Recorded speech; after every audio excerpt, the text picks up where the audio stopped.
We are Squawking Dead, a podcast pulverizing episodes beyond the Walking Dead universe.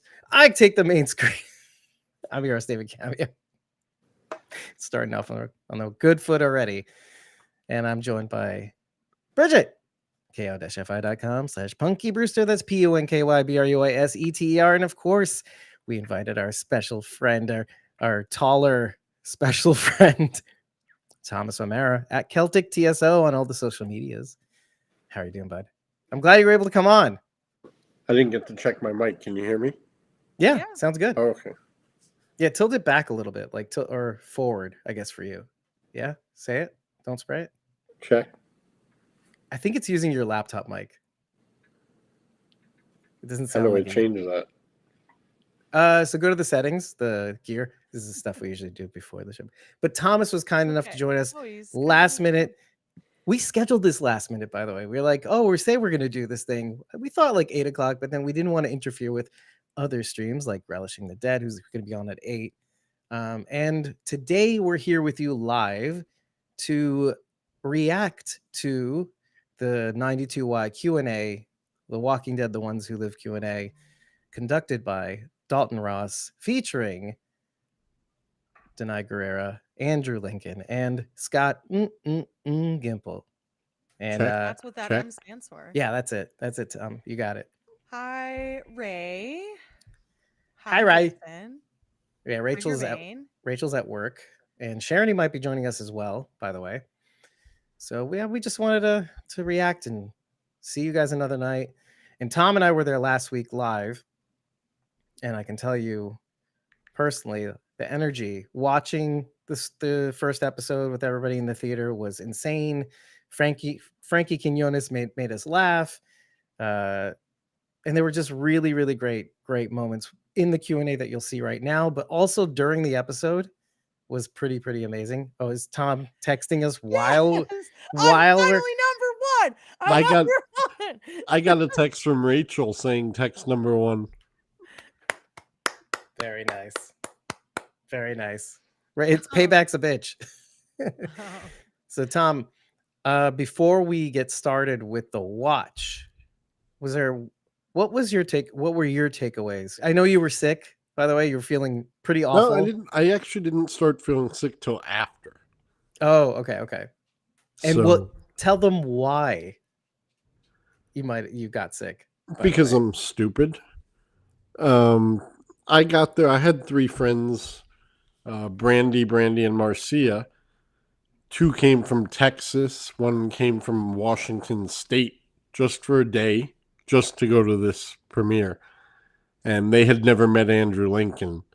So they wanted to meet Andy, and I said it wouldn't be that crowded. We could probably go a little later in the day and get there before he comes in. But they wanted to be safe, so we got there around 1 o'clock, and Andy didn't show up till about 7:10. To be clear, you guys were waiting by the stage doors where they were going to enter, right, at some point before the show. Outside. Freezing, New York, so cold. It was cold. It wouldn't have been as bad if we weren't in the shade, but there was like an overhang, so we were covered. And by 6, I mean, I was good most of the day. By 6:30-ish, it kind of plunged a little bit. It started to hit me. Like, I started to get really cold. Then Danai finally came, and Andy showed up at about 7:15 or so. How far apart were they entering? Probably about 15-20 minutes. Okay. And like by the time Andy came along, it's like, oh, we can go now. Scott, he can find his way in. So. Honestly, I forgot Scott was even going to be there. Actually, Scott came with Andy. Oh, okay. Because Scott was just standing around taking pictures of Andy as he talked to all of us. By the way, one might think I'm lending pot shots at Scott Gimple, but I'm a big fan of Scott Gimple, by the way. So I know. Oh, you can't see it because of the glare, but explain. Andy signed the gold Rick Grimes pop figure. He actually held it for a minute or so because he was looking at it. He had never seen the gold one. Oh, wow. The gold Rick Grimes. I have a question for you guys. Sure.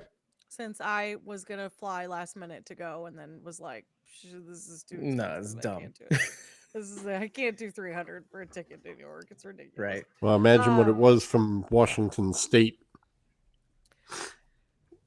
I think they're actually a little cheaper. Just because there's more. No? No, I know what she paid. Oh, and the flights from Raleigh to New York are normally about 100. So it was 3 times what I normally would have paid, which is why I was like, I just can't swing it. But the one way or or 2 ways? Round trip. Wow. It's a nonstop flight from RDU. So anyway, my question was there swag? No. Okay. See, I had a feeling that would be the case. Okay. I thought there would be. I thought they would have something like a bag or something.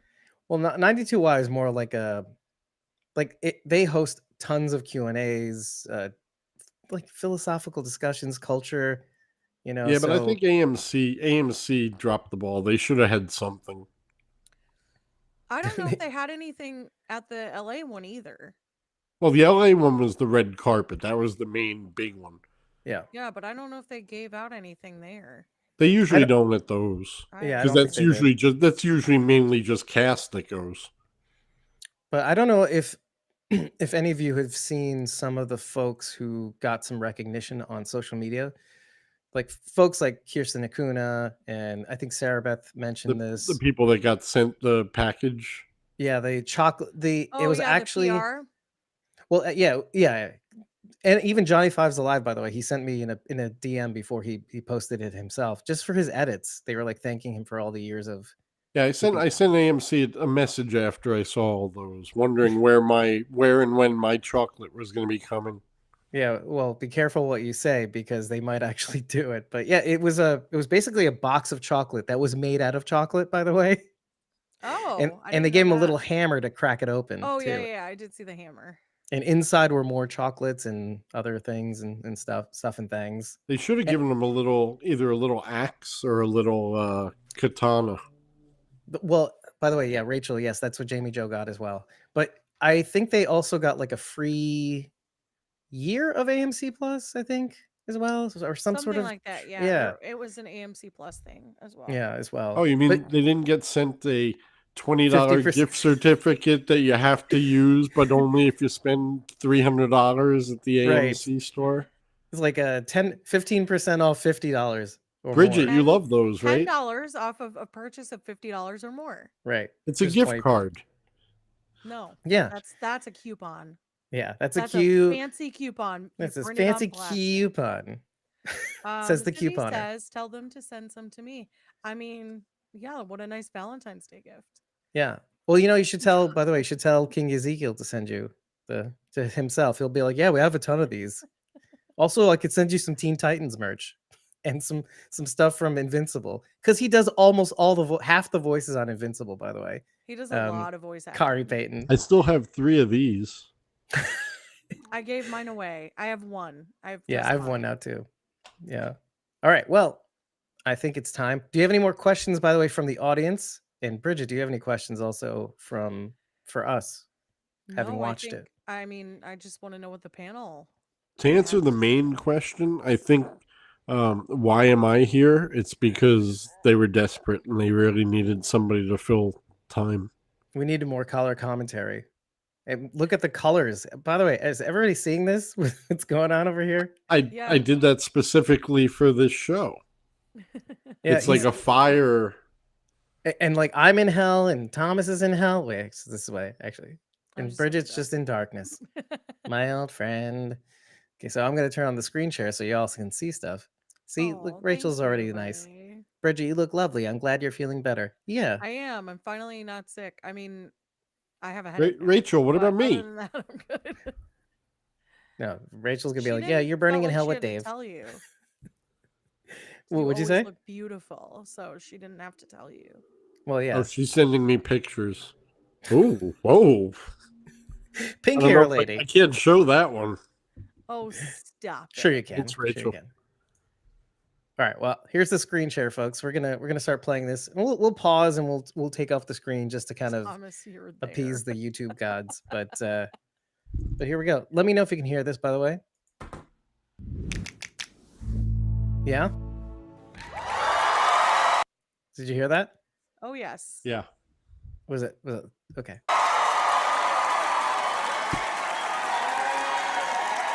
God, this is so weird.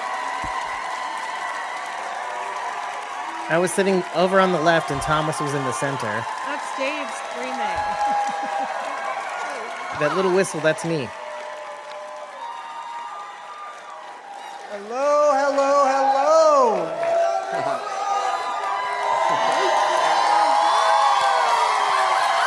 You can literally see this in our featurette from a different angle.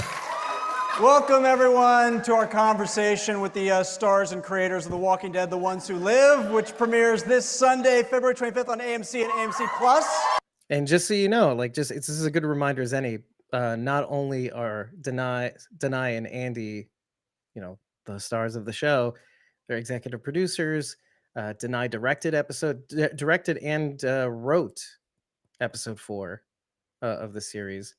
And there's some other things that will be revealed here that we've been holding close to the vest that will be revealed in the Q&A, which I will get to. But here we go. Yeah. Don't do it, Andy. I am Dalton Ross from Entertainment Weekly, and I am joined up here by the ultimate power trio who put the show together. Please give it up for Walking Dead Chief Content Officer Scott Gimple and stars Danai Gurira and Andrew Lincoln. I'm going to lower the resolution on this just for streamability. I would say to give him a hand, but, This is, of course, Speaking of... We should just say spoilers for the first episode. Give him a hand. If you've seen the first episode, you'll know what he's talking about. So just for that, we have to do our due diligence. I was going to say, so originally this was supposed to be accessible to anybody who purchased this online. Okay, so at the time. I purchased this online. I was like, Dave, I'm not coming to New York. Don't worry. I'm not going to take up your guest room for a day. I'm going to stay at home and I will live stream while you're there. I'll live on the condition on Walking Dead as long as you bring me any swag. And so and you broke that promise. I purchased this and immediately, like, I was given the receipt, and then maybe an hour or two later they came out and said it's not going to be available for stream at the time that we said it would. It'll be available the next week, Monday. Well, they couldn't, because it would spoil the episode. If you're just streaming this, you wouldn't have seen the episode. I don't think the intention was originally for that to happen, but I also heard that at the panel that they did for the episode in LA, that Andy actually spoiled some stuff. So I think he almost did it preemptively. They were like, never mind. Andy's gonna be here, so like, let's not. Yeah, Andy, because he might. Andy isn't good with stuff like that, because I know when the 100th episode happened, Addie Miller was playing the walker that resembled her as a kid in the pilot, and they did not tell Andy that he was doing it because they thought he would spoil it for people. Meanwhile, I think it flew under the radar for most people. That callback to the teddy bear girl walker in the gas station in the first episode of season 8, the 100th episode. But cue image. No, it's not here. So sorry. All right, let's continue. let's watch it for real. Which, it's a good segue. You all were very fortunate to see this episode early before anyone else in the entire world, which is super cool. So you know a lot. But what we want to do is we want to preserve that experience for everyone not in this room. Whoops. So we're asking you all to please be cool. Did he do Don't New York post Comic-Con? Yes, he did New York Comic Con as well for the Walking Dead Daryl Dixon. Yes, okay. I was like, I recognize this guy, but I can't. Yeah, which we covered as well, by the way. Now I have to include a link. Did he do the Invincible? No, that was a woman. Oh, okay, because he's done a lot of the Paley Fest ones. Oh yeah. Well, and you know what? Credit where credit is due. Dalton does the work. He he's kind of he's got a pretty critical lens. He's a little bit on the harsher end of the critic scale when it comes to The Walking Dead, but really because I mean, if you look at his Twitter bio, his picture is of him as a walker, and it's been like that for years. So he loves these shows. So he's been on the beat for many years. So kudos to him. Yeah, I may not agree with him all the time because I love everything, but wait, I was going to say something, but who cares? Let's continue. Spoilers.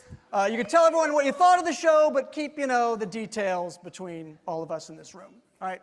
Appreciate that. Now we got that out of the way. Yeah. All right, thank you for coming. Thank you for being here. Thank you for being here, everybody who made it. Let's have some fun. There's a lot to get into. And what I want to talk with you guys about a lot is just sort of the journey of how we got here. Because it was a long journey. I think a lot longer, Scott, than most people even really realize in terms of charting this course and this story. So I know you started putting the building blocks together as far back as season 6 or 7 of The Walking Dead.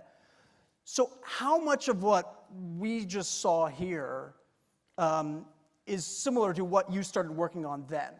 Let's start talking about the evolution of what came The Ones Who Live. Well, we had to build this this mythology that was not directly part of the show, that was sort of existing in the background. And I was of a mind to be very deliberate about it and to really, really fill it out, even though we weren't 100% committed to it. The only points where we really started to get committed to it was when Rick started seeing helicopters. I'm not talking about in season 8. First episode, but was directly inspired by the first episode. So I say season 8, but when we started podcasting, Carol lost her damn mind. OG Squawk and D Carol G. And there's a couple of other nuggets he's going to mention as well. Hey, Sharon D. Hello. There you go. Hello, this. And then, there were little hints. You saw a symbol on a can. Which we also pointed out, and everybody thought I was crazy. Jadis pulls out a can of peaches in season 8, just after her whole colony is wiped out, right? Silence your phone. and on the top there is the Borromean rings representing who knew at the time, but I lost my mind. Carol thought I was crazy, even me talking about it, and I was like, no, there's a symbol on the top of the cans, it definitely means something. She's like, I don't know about that, but the helicopter is something we should look at. Later on, when we heard that Andy was leaving the show, she goes, oh, that helicopter, beating out some people who said they said it first, which we won't talk about. Anyway. Jadis drank out of. If people were really scouring the background of a couple of the episodes, there's one of the heaps where you see a little helipad. That's what you pointed deep out. In the background. That people did not make much of. There's lots of people. Yeah, I could hear some people made much, but it isn't the whole crowd. Took everything in my power not to sit to whoop. Then we got really far down the line, and this all. Let me backtrack. Sorry, everybody, but I was getting a feeling that that Andy's time on the show was not super long, and then we started having discussions, and my whole dream was, even if Andy stopped being on the show, we could still tell stories with Rick Grimes. And that's when that mythology started to come together. And then we committed to that mythology with episode 905, when Rick went off in that helicopter, and a lot of those little threads that we were planning in season 7, 8, and 9 came together. It started to sprout. Now, it was the same.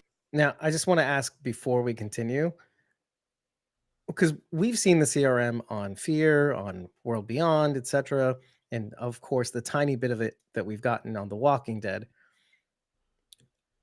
So far, those of us who've watched these shows, what is your impression of the CRM? Was it a good move? Has it been particularly impactful? Let's start with Sharon D. By the way, we have to do this just so we don't get dated. Well, I mean, I came into the show backwards, as people know, and like the CRM stuff was kind of retrofitted for me, because I saw the CRM stuff and then went back and watched and learned about it. So it was a little different for me. I had heard I think it was pretty much the same, by the way. Well, I'd heard people talk about the Commonwealth and stuff, and I was like, I thought they were the same thing for a while because I didn't, I just didn't know because I hadn't been in it. So, but to me, it's like there's just like a military dictatorship is what it is. I mean, it's especially after what we learned in the last episode, where once you're in, you can't leave out. It's like it's Tell California the apocalypse. You can check in but out. So just in terms of versus not though, do you think it was a smart move? Have you? Well, I mean, it's a way to threads. I like it's a way, like you said, a way to join everything together, a way to pull everything together, all these different shows that are different parts of the universe. It is a way to consolidate everything, but the incessant CRM. Oh, CRM, and then nobody talks about anything else. Oh, it's a CRM. That gets really old to me. However, it gets kind of boring. Like there's other stuff going on in the show, people. There's other ties you can make. It isn't all the CRM. If John Dory were in the CRM, Blasey would be all over the CRM. Well, when's the CRM showing up again? Well, we need more CRM. He was obviously an A, and they sent him to be turned into a walker, so he wouldn't even be in the CRM. He's an A. Right. He'd be dead. Right. Sent out to die. Thought for himself. He's a leader. People followed John because he was a leader, and they would have done away with him. Rest in peace. I think he was a follower. See, I was going to say something like that too, but Morgan was the leader. But what I'm saying is people would follow John, though. I'm not saying that he went off and did his own thing, but if he had, people would have followed John. They flocked to John. He was very charismatic and drew people to him, which is also an A. That's funny. June didn't follow him when he was driving away from her. Where's my soundboard? Walking Dead Eternal. Jermaine says June joins the CRM. Lol, I'm kidding, but actually, she has a pattern. She's right. If there's safety and she can have an effect, she might join some shady, nebulous thing for the greater good. As much as I would love to see Jenna show up and be in the CRM and whatnot. Holy crap. The thing is, June wouldn't go into another situation where she can't control what's going on. Like, she wouldn't let herself be put into another yet another settlement and another FEMA camp and another dam and another tower and she's not going to let herself be put in that situation again. So right. I don't think if she would does show up. She has to have Jadis's haircut. You know a what? Nice bowl cut. Pay to see that. She's got to have Sam's haircut. Sam. Wait, which is Sam? Sam Anderson. Sam and I know Bridget has a lot to say about that. Well, Tom, what do you think about the CRM so far? Just from all these years that we've had them. I think it's too early to tell. I mean, you've seen little snippets here, like even in Fear. What did you get about the CRM? You just had Isabel. So I mean, and maps. Yeah, I mean, there wasn't a lot the two idiots that Al took out with the cannon, which was the best part of that episode. Right. But I mean, there wasn't a lot in the Walking Dead show itself. There wasn't a lot in Fear. None. Almost. I mean, The World Beyond was basically full of it. But I mean, honestly, I didn't think The World Beyond was all that great of a show. You watched for the info. Right. Bridget? So I mean, I think it's too early to tell. I think we'll find out a lot more by the next 5 episodes. Yeah, probably. I mean, but if it's like this first episode, I'm fine with it because this episode was great. We got way more than even. I mean, you got the culture in World Beyond, but you're getting.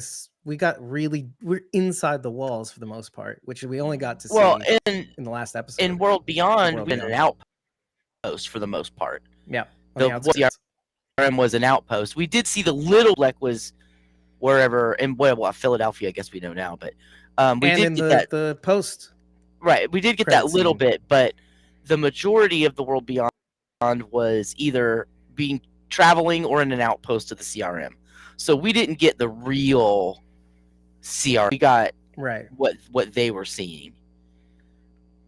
Just wait till Silas and Tobias show up. They're going to be partners in one of these episodes. Okay, Agent Clompers and Agent Fupa. Anyway. Ray, oh no. Ray shared, her opinion. She said that she likes that it's a thread tying everyone together, a common enemy for our characters. Right. And she says, "Who cares what Rachel thinks? Where's Rachel now?" Yeah, she has no voice except for the one we give her. Not an excuse. She says she also she's says working, to be fair. How is she typing? It's she's a slow sneaking day. off. Yeah. To be fair, June was in front of John on that road. That's right. That's what Rachel says. I love you, Rachel. Right, I'm only kidding. And Jermaine says Jadis be rocking that chili bowl hairstyle. I like that. Like I was gonna say Dafka, like Hebrew, but like chili bowl. It's just specifically chili bowl. I don't know, just has an image. All right, let's continue watching. Hey. Same thing with Danai. No, you don't get an opinion. Fine. It was a good one, but fine. All right, what do you got? Sorry. It better be good now. I don't want to now. Yeah. All right, let me mansplain your opinion before you've said it. So here's the thing. Kismet, always, right? So I happen to be reading a series currently about an EMP hitting North America. You mentioned and those, the consequences of that. So anyway, it's called the Going Home series. It's interesting. I'm like 3 books in, and the CRM and the Civic Republic as a whole, it does resemble what writers would assume would happen in North America should the world end, essentially. Because the government is going to scramble to try to maintain power, right? Or somebody is. Well, there's going to be a power vacuum either way. So there's going to be the army's going to try, probably some other agency of the government will try, and then there'll be the small people in local areas that'll become powers, right? Small like Dave? Ideally. Or just common people? Just common people. Oh, okay. Like the commoners. Song. The Alexandrias. We can't be taken over by a bunch of Daves. I wouldn't want to be taken over by a bunch of Daves. Knock evolution back a while. Knock evolution back a ways. I say this form we is could just the perfect follow the form. yellow brick road. Listen. Anyway, what do you say, Bridget? I think it's interesting that the show is following this pattern because it's realistic. Given the situation. Is it realistic that an entire city is hidden in Philadelphia? I don't know about that. But the concept that there would be some form of paramilitary organization that was trying to maintain civility, whatever that means, by essentially strong arming your citizens into working for you, because how else can you operate? Right. If you don't have people who work for you. Now, I think most of the time you can get people who would just do that freely because they don't want to be on the outside and they don't want to deal with that anymore, and they would happily take, air conditioning and ice cream and all the other stuff. Which they kind of explained in the first episode too. Yes, with which Esteban is the best character. Yeah. Obviously. He's great. Frankie Quinones, yeah. I'm so glad he's still alive. Anyway. We can move back to it. I just think it's really interesting because it's kind of a concept that not just the series I'm going through now, but really if you think about any dystopian, post-apocalyptic story, it's going to have that situation where the government is going to try to maintain power in some way, and it's usually by strong arming citizens into staying where they want them. Like invoking like emergency powers and then expanding on those emergency powers, etc. Well, what is it? Now I can't remember the word. Oh, or is it Martial like law. Martial. There you go. Okay. Martial law. Well, so one of the things we learned from World Beyond itself, and not from the show specifically, not like via dialogue or visuals, we actually looked at the newspaper that was in the particular episode in season 2, and we have this info in our blog, by the way.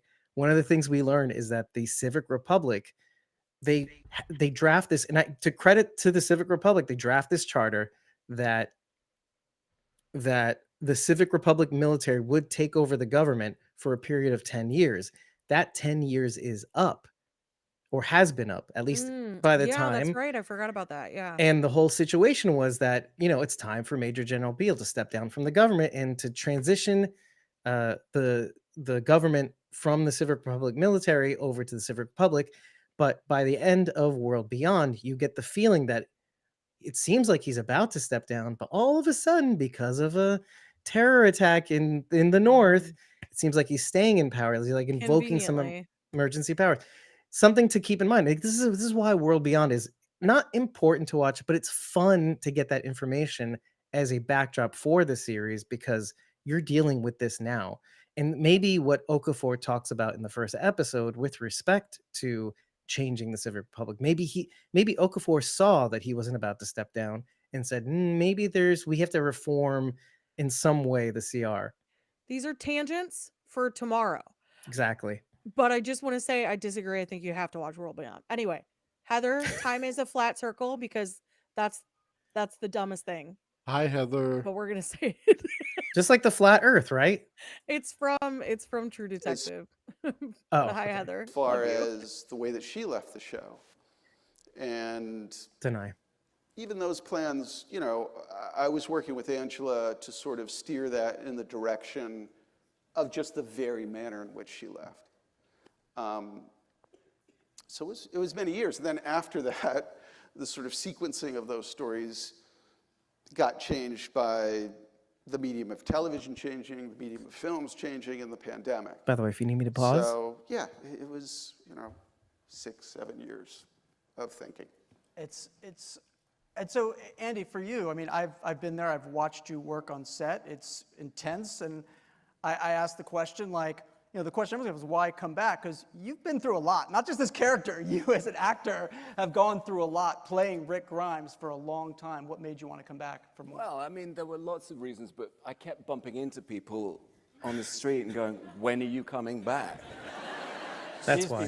So that was a big incentive, but also it was left unfinished, and it, as I've always said, it's the most important and brilliant job and part, and I get to work with old friends, and we've known each other for 10 years, 12 years since it started, and I just thought there was unfinished business. And then Danai, it's your sister, wasn't it? It was my sister, yeah. Your sister just said, it's get Rishon back. He says Rishon shippers. Let's just sort this out. He says Rishon. Once and for all. Let's get them back. And get these two people back in a space together and see what happens. Well, she's a bit more. Listen, I don't disagree, by the way. It's like, I'm not a shipper, but I pay good money to see that. Rishon sounds so much classier in his accent, although his accent is freaking me out a little bit. Everything's so good in that accent. Right. My wife is my choice. Like it definitely beats Anger Grimes. Like the way she talks. Yeah, She's like, of course you have to finish it. You proposed it, finish it. Yes. It's like a mother. More like that. And I mean, both characters left the show in a way that promised more story. If Rick went off in that helicopter and that was it, we would be in trouble. Yes. Would you want me to pause? Yeah, pause for 1 second, because I was thinking originally this story was supposed to be just Rick. and it was supposed to be 3 movies. It had no. It was planned out before Danai even left the show. Right, when they were talking about him leaving, and then they did the teaser thing. They teased it as a feature film by Universal. Yeah, there was gonna be 3 films, and it was gonna be 3 2-hour films of Rick Grimes' story. There was no Rishon in it. Everybody quick. Hi, Felicia. Bye, Felicia. Bye, Felicia. Hi, Felicia. Bye, Felicia. You could come back and watch this later. You silly goose. Well, if it's up by the time, I think we've paused it enough, but still. But yeah, it's between the pandemic and even them probably tooling around how they're going to finish The Walking Dead. I think they quickly realized that one feature film or 3 feature films would be too long a wait to get the story to viewers, I think. So, well, except we've waited 6 years anyway. Right. But we didn't get anything. So, yeah. I kind of, I'm liking what we're getting, like Dead City. And I think also the reason why they didn't want to do this with this project was that with them branching out in Dead City, Daryl Dixon, Book of Carol, and then this, it allows them to branch out organically and give people a steady stream of content, and leveraging. There'll be a season 2. Right, and leveraging AMC Plus as well in that library. Do you think that the success of Disney's model, where they release shows that are in the universe, the Star Wars universe, that are 6 to 10 episodes, and usually focus on one particular character, and that was so successful, do you think that is also why AMC decided to go this route, was to follow Disney's model? While it's still under the Disney umbrella, I actually think that the success of all of this is heavily reliant on the Marvel universe and that model. Yeah, I could agree with that. It came first in terms of like creating everything in a universe that then had its own spin-offs. Yeah, but I think Marvel oversaturated badly. It did. All the new Marvel stuff isn't doing as well. Right. Well, but yeah, if you take well, I was gonna say, if you take ahead. those lessons and then expand on them and pick the good parts of that and leave the rest. I mean, do you feel like we're getting oversaturated with the Dead City and no, right? I think they knew this long ago. They were going to do this because once The Walking Dead ended, AMC needed more. AMC really doesn't have much. So they needed the Breaking Bad universe ended too, which was their other big cornerstone. Yeah. And they knew Fear was going to end. Outside of this, people outside of this have said that it is oversaturated. Like, well, I mean, I saw a meme that was like, in the year 2036, somebody's going to have to watch 172 movies to understand the new Marvel movie that's coming. Right. And not appreciate the actual thing. Yeah.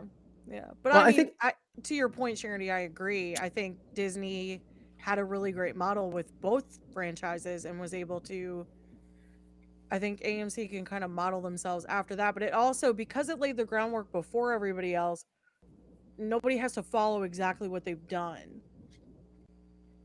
I think they really did kind of change the market in terms of how to set up like a successful universe. See, I think they would have been better off if they had done, like, after The Walking Dead ends, have a season of Dead City with Negan and Maggie. Then have a season with Father Gabriel and Aaron. Then have a season of whatever, Daryl with Connie. Well, then wouldn't they fall into the same trap? Though, I mean, that's the same trap as the Marvel universe in a sense. I mean, you're just but just like, give me that money. You're dividing it amongst different characters, so you're getting different stories completely. It's kind of like True Detective. They'll have a new series, and it's a completely different story. It might even have different actors that may or may not connect to the universe. Essentially, it didn't work out that well for them for a lot of those things. Which, by the way, if you're interested in True Detective, Bridget had broken. Is it done? It's not over yet, right? It's over. Oh, it's over. Okay, just finished, right? True Detective Night Country. Yep. You've been was breaking that the down. 4th season. Yep. It's over on my channel, youtube.com/@punkybrewster. Was it no Yes. good? It was, I All right, would that say answers it.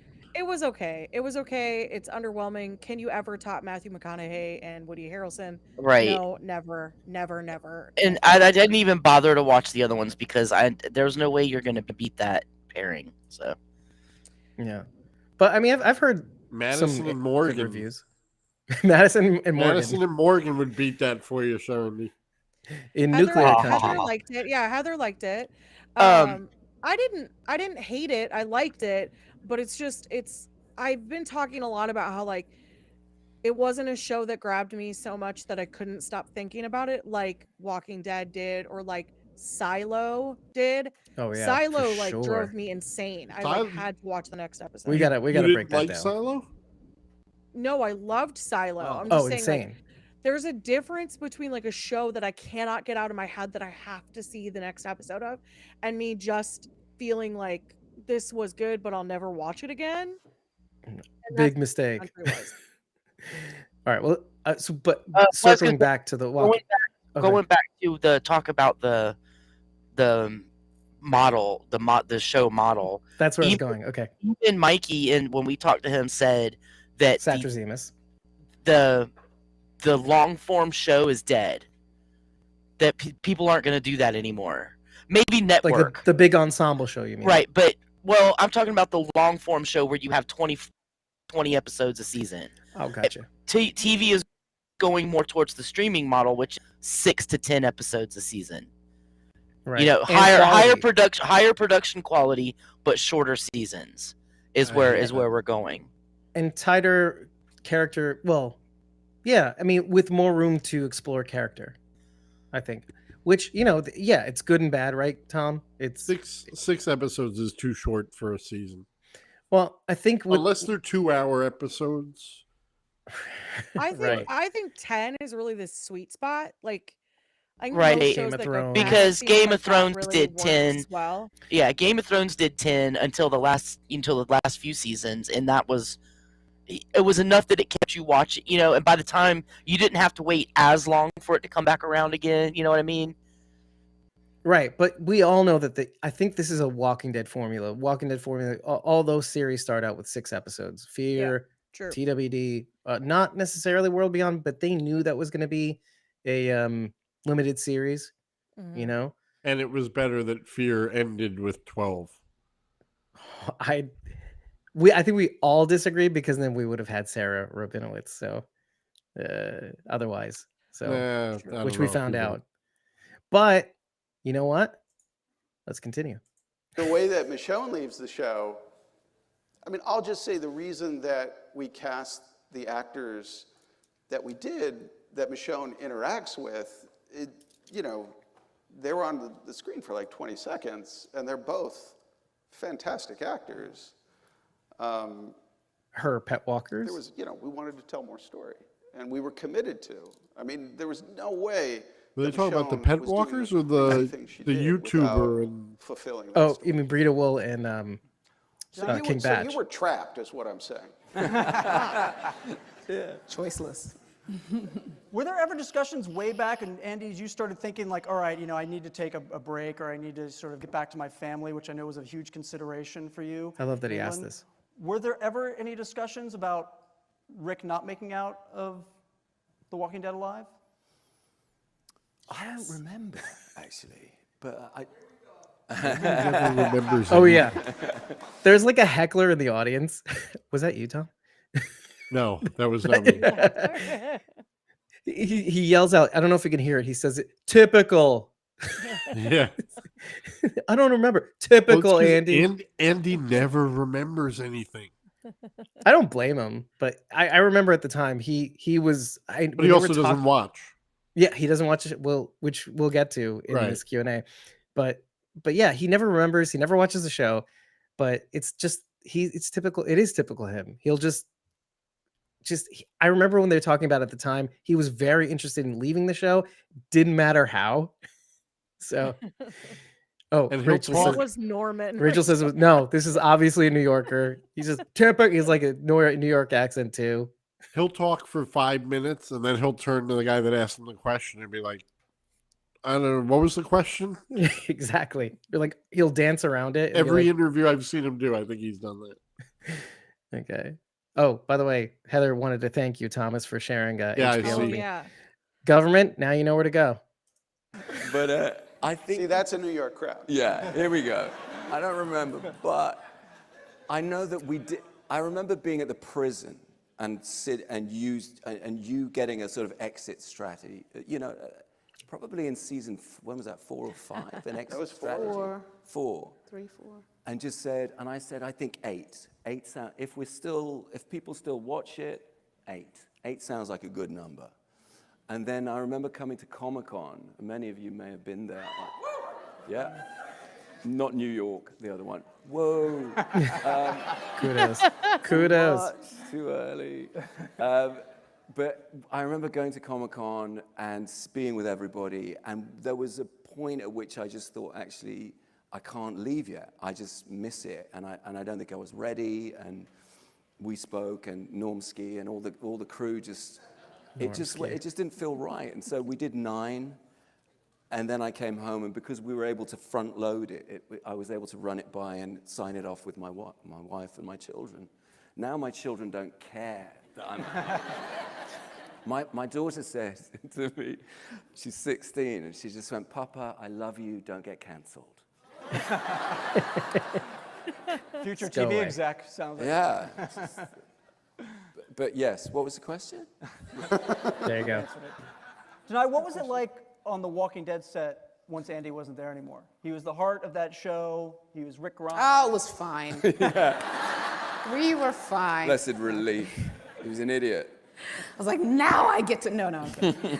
No. It was fine, but it wasn't fine. It was like, that we definitely, one of the actresses said to me, she's like, what are we like, the patients are running the asylum, or like, it was kind of that you sort of feel that sort of like, he helmed it. So you definitely feel that that helming missing and that the heart of it missing. But the good thing is, you have the understanding of what the culture that was built up through his leadership was very much intact. And he said to me as he was leaving, though he gets scared of me saying this near Norman, he said to me when he was leaving, he was like, now go lead.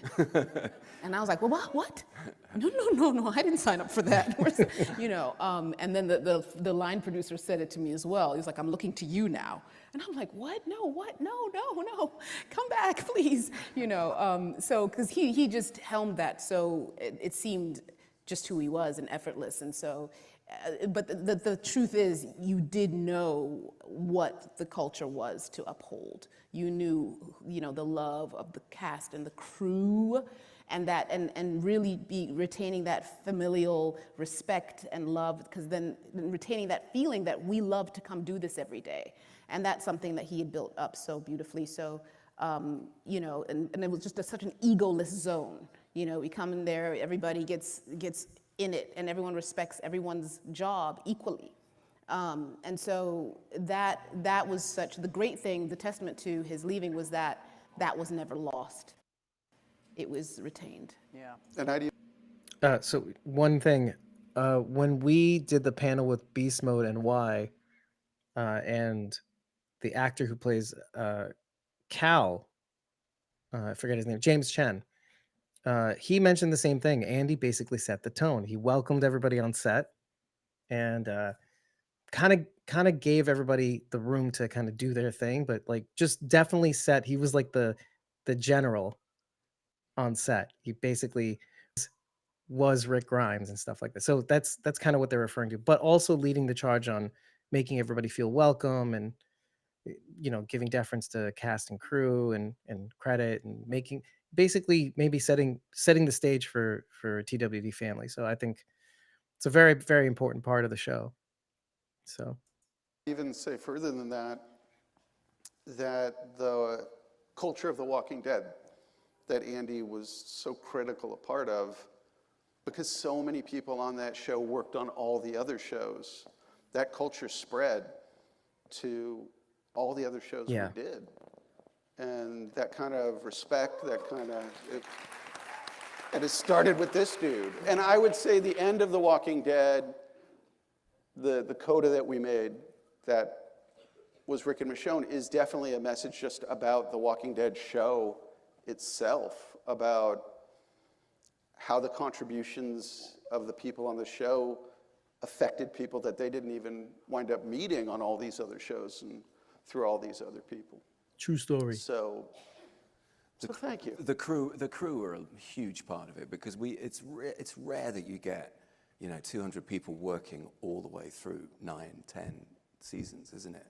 And that core crew, Deej, God bless his, rest his soul, and Purvis and other great people that were the sort of pirates on that show. Used to love going to work, and when Deej called out, Deej was our focus puller, mountain of a man. Mountain of a man, incredible presence, and he would say the lights cracking when the sun was setting because it was perfect light, and you knew that everybody was just firing. It was so exciting.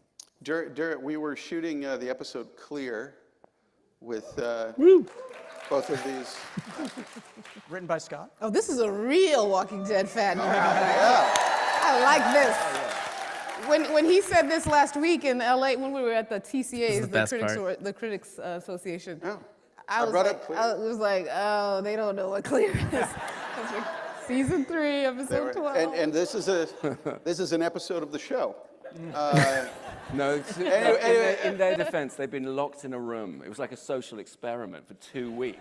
No. Just looking at panels, and they weren't allowed to clap, were they? No. That's what they told us. That's what they told me. Anyway. Not a New York crowd.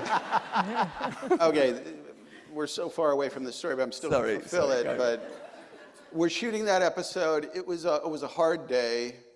Some people weren't getting along. You guys were great. It was other people. And that diva Lenny. And Deej, this giant focus puller with this gravelly voice. People are not cooperating, and he just screams to the crew, "Fingers on the trigger, people!" And the entire crew went silent, and you heard action. Yeah. Well, because he didn't talk often. No. So when you heard Deej, it was a moment. Yeah. And it's time to pay attention. The last thing I'll say about Deej I love is learning he was this. Never acted a day in his life, was a being of pure charisma, with his Titleist visor. Some of the crew was really pushing for him to play the governor. That would have been amazing. But David Morrissey won out, so anyway. Different universe. All right, so you guys, so Andy and Danai are not just stars of this, and they're not just executive producers, they are creators and visionaries of this show with Scott. Intimately involved with every aspect of this production. So the three of you go back, you've got tons of history together at this point. Tell me what it was like crafting the story. How did you all do it? What was the communication like? What happened when there was a debate or a disagreement? Danai, walk me through that.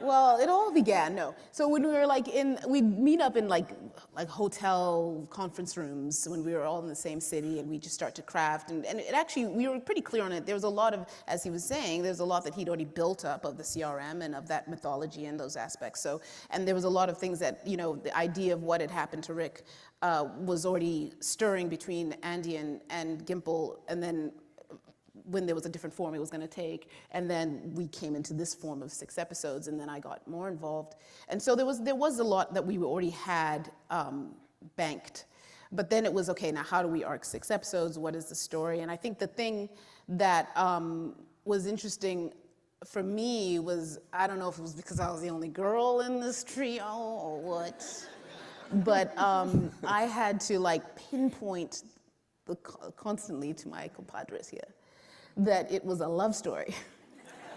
Okay, I want to pause there because that was what I was referring to yesterday when Sharon was complaining about the dream sequences, and I'm like, this is it. This is why they included these sequences and a whole handful of other things.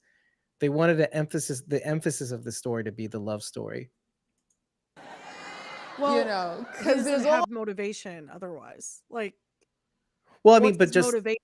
And okay. like, what is Rick's motivation if it's not the love story of getting back to his wife and his family? Well, they want the series. They wanted the series to be like, you could make it about Rick's return and this and that, but like they wanted to focus it and make it be this. How strong is this love? Well, here's 6 episodes to explore that. That's what this is about. Yeah, I know. Essentially. I'm saying like I think that it would be unrealistic if we didn't go that route. Right. Well, but then including elements to emphasize that, like the quote unquote dream sequences, etc. I'm That's still what that's about. sus about the dream sequences, man. I just know it's going to end up being a Bobby Ewing type thing. No. Kirkman's already said it will never end like that. Oh no, like a Newhart thing. Like Rick wakes up from the coma. Dallas. It was a Dallas before it was Newhart. Damn. Was it Dallas? I thought Newhart came first. No, it was Dallas first. No, Dallas did it first.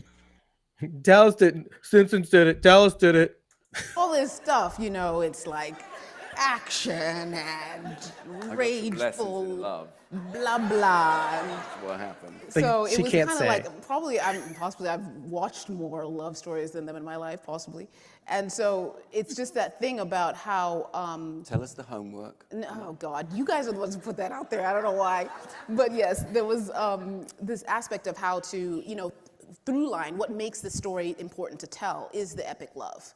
That's what sets it apart from the rest of the universe. And so it was really about, and we all understood that, but Wait, you mean Book of Carol isn't all about the love story between Wasn't Daryl love and Carol? Wasn't Love Actually a love story?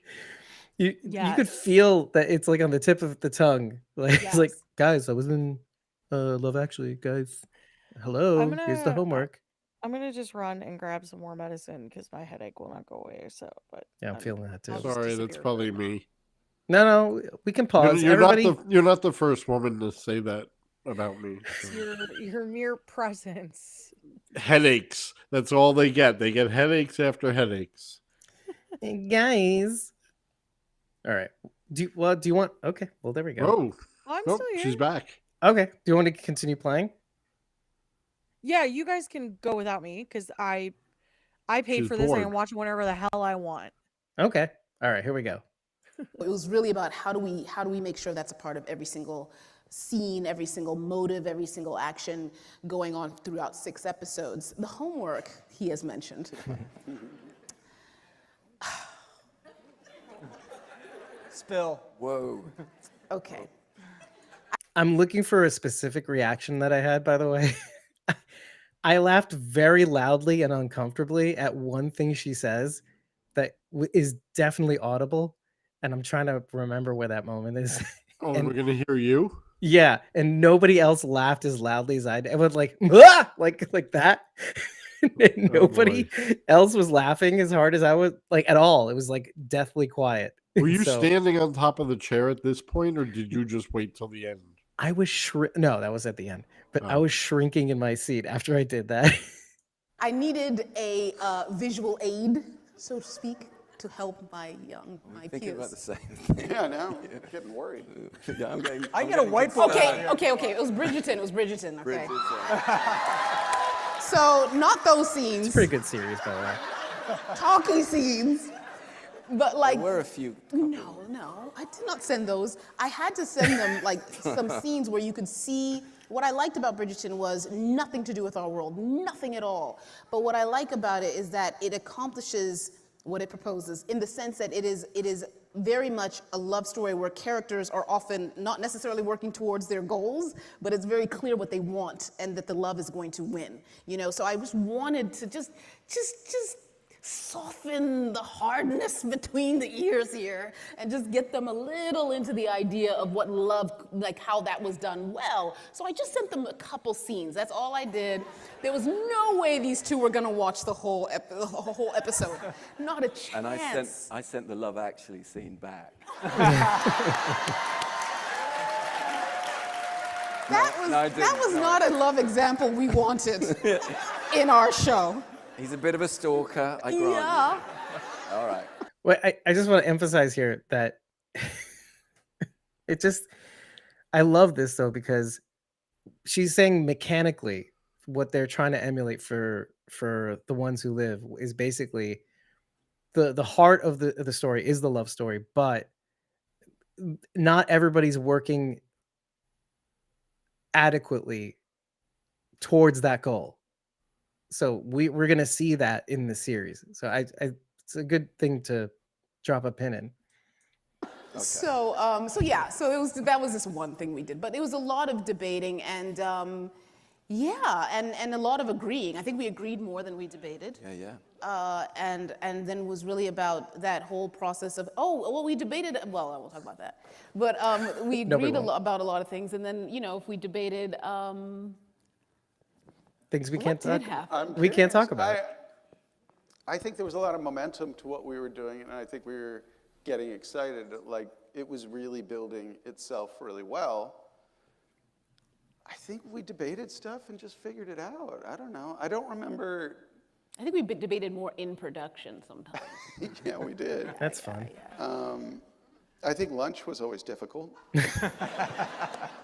Yeah.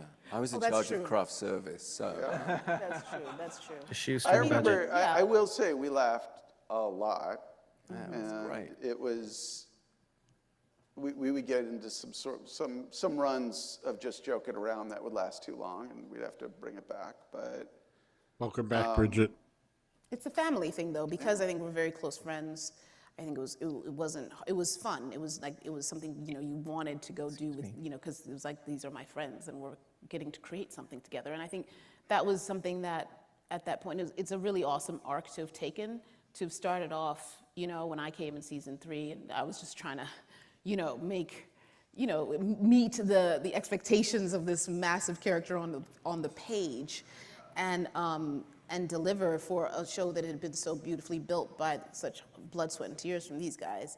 Then to get to the point where you're creating, crafting a story together, and making all the decisions together, and really being able to apply all that you learned throughout those years, and even being able to write an episode that was nothing I'd ever planned to ever do, but there I was doing it.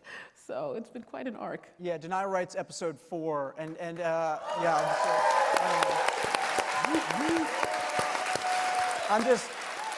listen, I'm gonna just give a tiny spoiler. You guys are gonna freak out when you watch that episode. All I'm gonna say, you're gonna freak out. and I would actually go even further, though, and say, Sorry, Rachel. Danai wrote it, but in many ways she ran it. Yeah. Yeah. Like, I mean, It's amazing. Amazing. I was there to help and to have things to bounce off of, or be somewhere to bounce off things. But I'll also say a beautiful thing about making it together was sharing the workload, frankly, because it was an intense schedule, and there were a lot of challenges to this, and to face it together was an incredible thing. It was a beautiful thing. Why does Rachel have her lips sealed? Because of the spoiler. Yeah, it was for Oh, has she It's an seen? incredible What episode. was that? How? But these guys The suddenly fourth have to be on conference She doesn't like calls, any spoilers and, whatsoever. Oh, don't tell we're her talking about Judith hiring dies people, then. we're going through production design, wardrobe, and props, and everything. They got to see the other side of the curtain. It was great though, because we collected, maybe 12 people from family from the old show in key positions, and then we had this amazing crew from around here, this camera crew that were phenomenal, new DPs, and so the look of it, as you see, was a little bit different, and I loved it. but we'll talk about it more was tomorrow. Stunning. It was an amazing thing to watch my friend write, kind of, coordinate the whole thing while playing this amazing role, but also show running this thing as well, which was phenomenal. And it really was. And also testament to Mike Slovitz, our director, without whom he was brilliant. He knew the show inside out. And Mikey Satrazimus, who came for the last 2 as well. He's amazing. That was me. I started the clap train on that. Just want to speak because he had heard me clap and he goes, "Yeah, you can clap."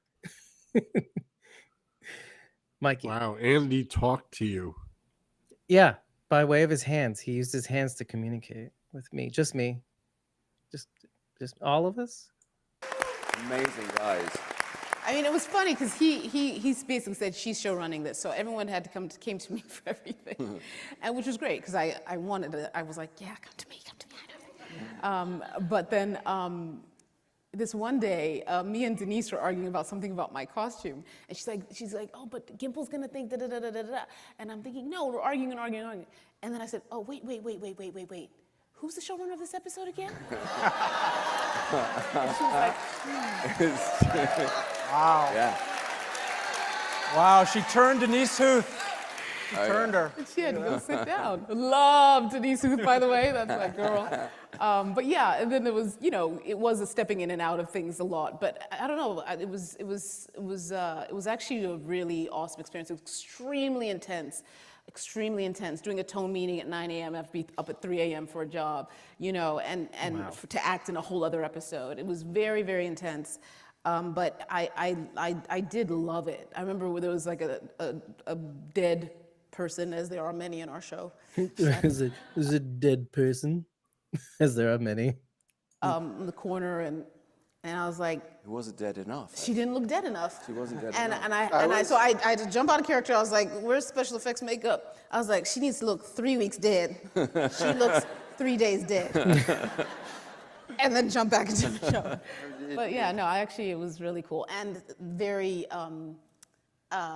this man was very gracious unto my specificity, as he put it. Oh my God. I'm not even allowed to talk about it. I have to take some notes from the. Wait, did you want to say something, Bridget? They need Rachel. Ray said they need me on set.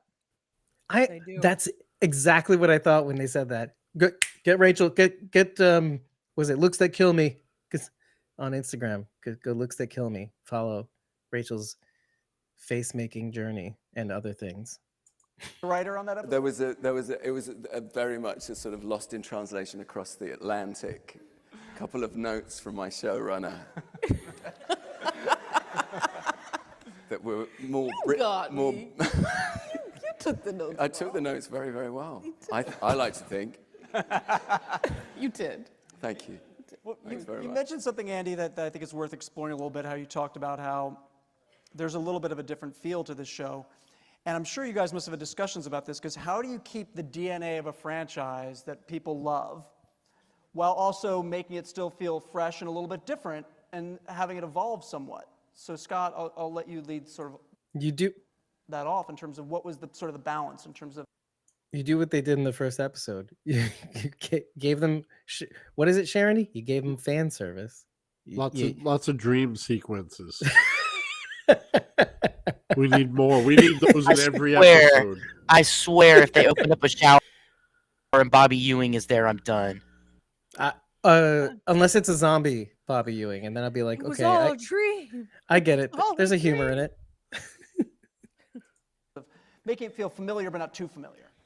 Well, I mean, I think we were really lucky that the situations the characters find themselves in are so different to their experience. It was like nothing either of these characters had faced before or had been a part of before. So that in and of itself was, something that made it different. The other thing is what Danai says, which is the reason this was an epic love story is because we had focus.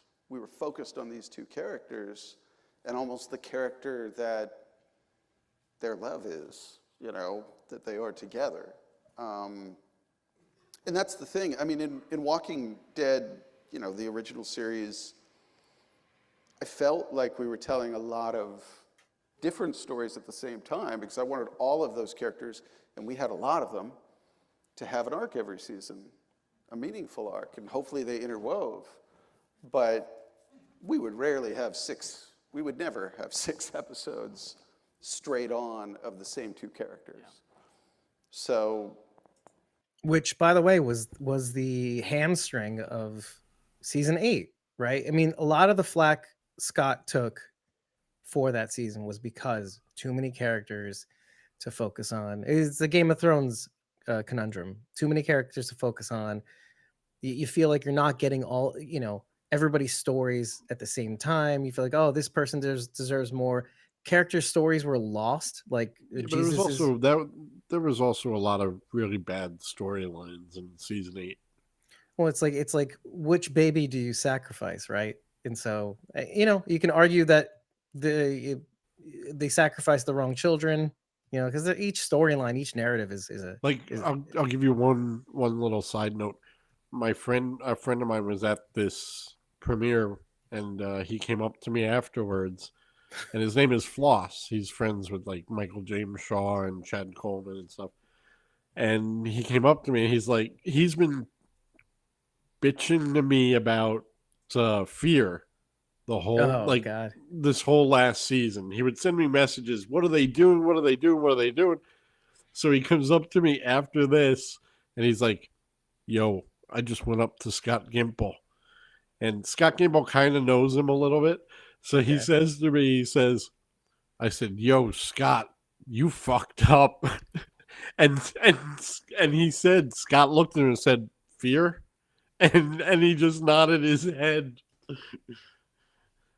That's what I heard. So for those of you in the audience, I had my mouth agape the entire time he said that. This is crazy. I'm sure it's not the first time he's gotten that too, though. No, but he said he knew right away. He's like, Fear, and he was like, yep. I wish AMC gave them the runway to because you know what? I had a feeling that season would have been that much better if it had the full 16. So anyway, let's continue. I totally forget the question, but I feel A lot of that I happening may have answered it. around here. You mentioned the crew, and you guys did have a lot of crew people from the original Walking Dead show, but you had a lot of new people too. You were shooting up here in New Jersey. What was the adjustment like from shooting in August in Georgia to January in New Jersey? Danai, I want Danai to. I didn't like it. Listen, I'm a New Yorker. I live right over there in Brooklyn, okay? I love this city. I'm a New Yorker, okay? I'm a New Yorker. But I hate the winter. I hate the winter, and it was weird. Like, I'm so used to running around in like this little tank top, these little pants in Atlanta through the summer, and here it was like, I was like, pile me up, okay? I want 7 layers. I had an electric little thing you turn on, it heats up your back. Like, I was like, no. So I don't fare well in the cold. He's British, so he doesn't fare well. He loves the cold. That's his thing. So I was struggling with, but I loved being in the tri-state area. I loved being, right near my city, but yeah, that was hard for me. The first week we were shooting. First week was an absolute disaster. Oh, God. I mean, it was, and I'm convinced it was our first AD, basically the guy that organizes everything, punishing me. Because it was night shoots. I had to chop my hand off on day 1, which was probably the worst idea I've had in quite some time. Because then and I remember the first AD going, if you were more of an actor, a method actor, and more of a producer, you'd have done that for real. And saved us a lot of time and money. But obviously I didn't, although this might be prosthetic. But then by the end of the week, it was 4 a.m. I was harnessed to the truck in that scene, and the tanker. And I didn't know what was happening, and everybody looked like Cartman, Yeah. I could just see their eyes and their noses, and I was like, why am I the clown covered in blood with wet hair? I kept wetting my hair, and then it started to snow. I think he means Kenny with the parkas. He does mean He does mean Kenny. Yeah. Hey, but kudos to the reference anyway. Oh. And I just He's thought, British. What I does just he wanted know to, about I South think Park? I cried at that point. And then I thought, where the fuck is the producer? And then I realized it was me. Yeah, I remember that day. I was there because I wasn't shooting yet, thank God. And I was just wrapped in the most thick, you left at what crazy. time? Oh yeah, I left. Like at least I witnessed your pain. I could have just been home the whole time. And I was wrapped in just so many layers. And even then, it was so bitingly cold. I was like, this is nuts. But the only time, when you know it's bad, it's when Andrew Lincoln starts to say, this is bad. Because he never complains. I came up to him and went, He's like, no, this is really bad. this is worse than, That's when I was like, oh God, this is we're in worse than the trouble. middle of summer in Atlanta. I went, Yeah, why would we? I'll take the heat to the cold. There are so many, okay, I shouldn't say, there over the years, a number of different types of celebrities have like called asking to be walkers. Some have been athletes, and some have been musicians and actors, and they don't even want to be credited to be a walker. They just want to be a walker on the show. And over I tell these people, I'm like, it's really hard, and it's really uncomfortable, and it sucks. I speak from experience on that one. It's really, really hard. And Where's Jeff Wagner? that's in the Georgia heat. Jeff Wagner, you here? And when we were shooting that scene with the tanker trucks in that parking lot, like, we all had to make an adjustment and be like, holy shit, we really need like more heating tents. We need more stuff for these walkers because this isn't Georgia. And the walkers in that scene were incredible. Yeah. And I have no idea how I mean, I know it was hard for you, but. It was harder for the walkers, yeah. But, well, the walkers had to lie on the pavement. Yeah, and they did. Yeah. The stickiness of that blood and all that. And the And you're wearing cold contacts. concrete. It's like a And they negative didn't get wind paid chill. nearly as Hey, I'll much. stop whinging about it. No kidding. And like, think about the hazard, right? It's like, is this a safety issue? Are people going to get sick? Oh, yeah. So what I'm saying is the walkers are the heroes. Always. And the celebrities that want to be walkers or not? Because we've got a lot of big Walking Dead fans here. Andrew Lincoln did not watch The Walking Dead because he didn't want to watch himself and the performance and maybe try and mimic what he saw, which is fine. Great But question. when you're an executive producer now and you have to watch edits Your dailies. and give notes and have opinions, you have to watch yourself on the show. Yeah. So how was that? How was watching The Walking Dead? What'd you think? Absolutely appalling, really. This is absolutely Really, appalling. I had to. I got my son and my daughter to do it first because bear in mind, I mean, I could have started with the first episode and watched it when it was done, but this was an edit that wasn't. It's the worst time to watch that episode is when it's not been. There's no visual effects. And so I was like, oh, do I really have to do this? And so I got my daughter to watch it, and she went, oh, it's quite good. And I went, okay, that's with no visual effects. And then my son went, and then I did it with one eye, and then got through it eventually. And it was actually the other performances in it. It was the other guys who were brilliant, I thought, and Craig, who was terrific. And Craig Tate. Craig Tate. Craig Tate blew Played him up. Okafor. One of my favorite deaths, I think. So, he was wonderful. And Spoiler alert. and Leslie Ann Brandt and, Terry O'Quinn, we got so lucky with this amazing cast, and I think that was the way in. And then actually I went, oh, that's just a weird guy with a strange accent. It's not me. And then actually I really enjoyed it. And I mean, I'm not going to do it ever again, but well, I think you will because Season 2. Because I think one of the places where you shined as an executive producer was in post-production and getting into those edits and really digging into them. And, Danai had to as a showrunner. But no, I did love that. And the post-production team were amazing. Ryan and all that, those guys, the sound, all of that amazing design and the care and attention through a strike. I mean, it was a Right. really challenging year, wasn't it? I mean, that was the other thing. We just had to step away from it for a good while and hope it was going okay. Yeah. Well, it really made a monster of me, I think, because now I want to always be in charge.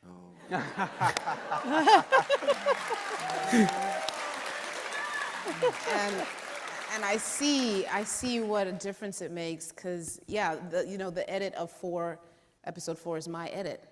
And I had to, I grappled a little bit with AMC here and there. They had some notes. I wrote my thesis as to why I wasn't going to do their note.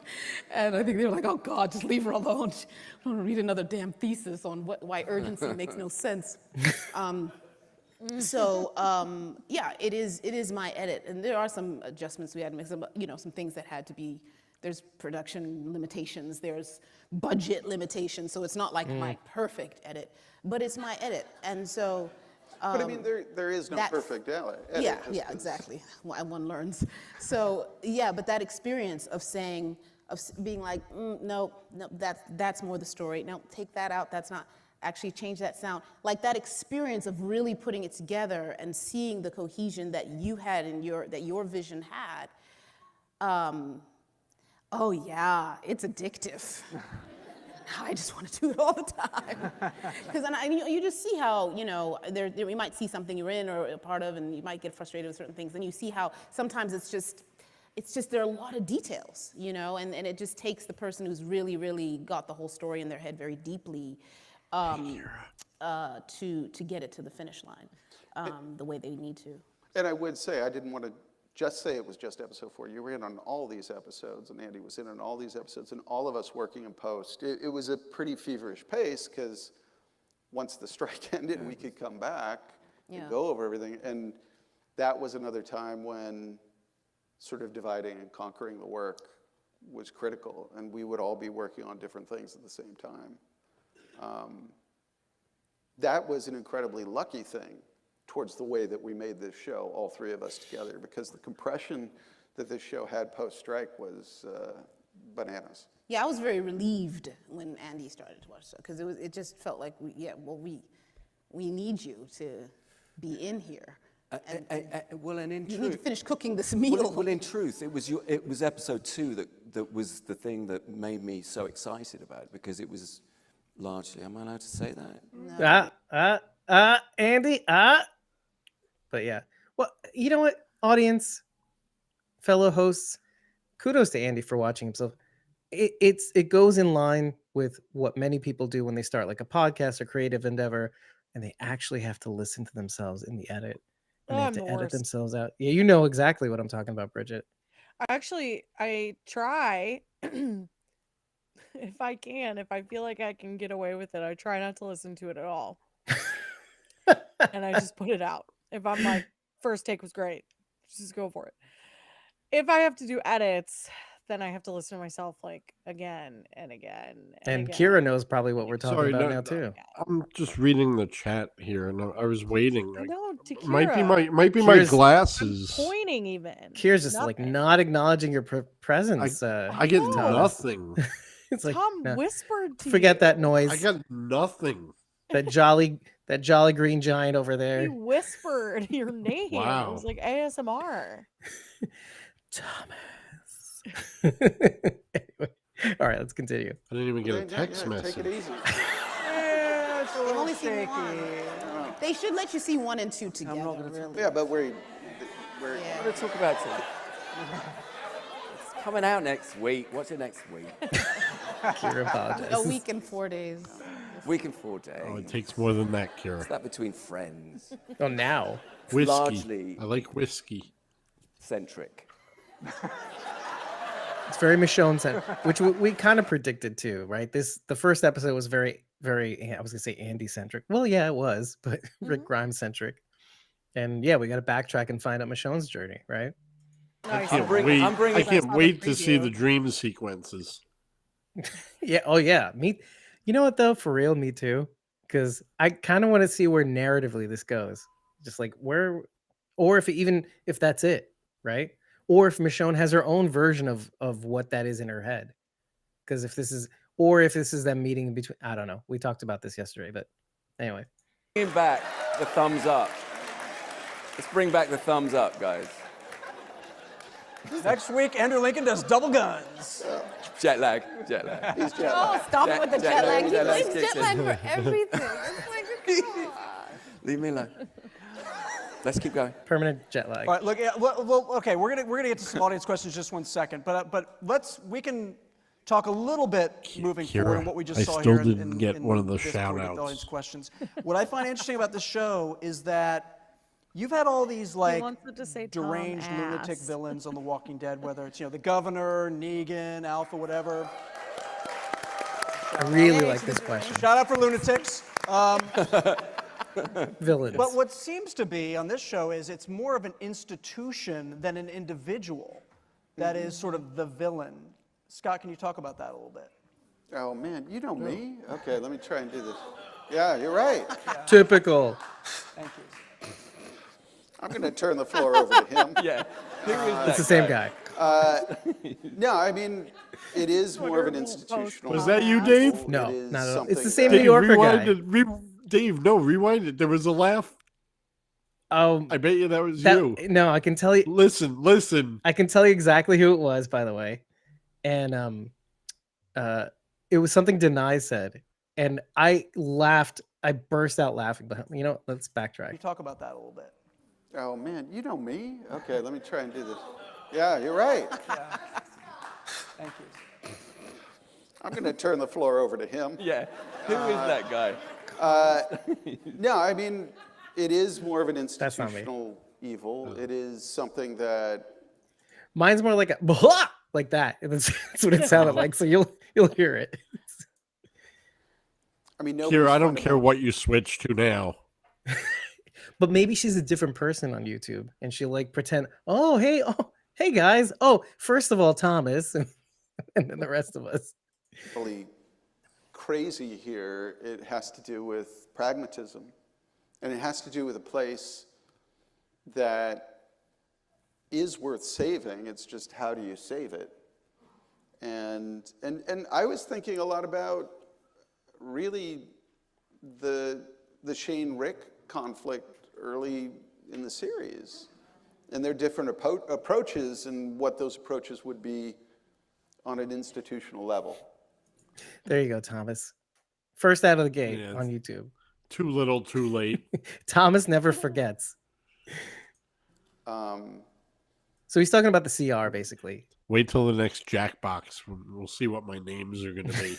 Oh God. Kira's terrible greeting. That's his name. And that's where we started. Very good. Good. Oh, sure. Very proud of you.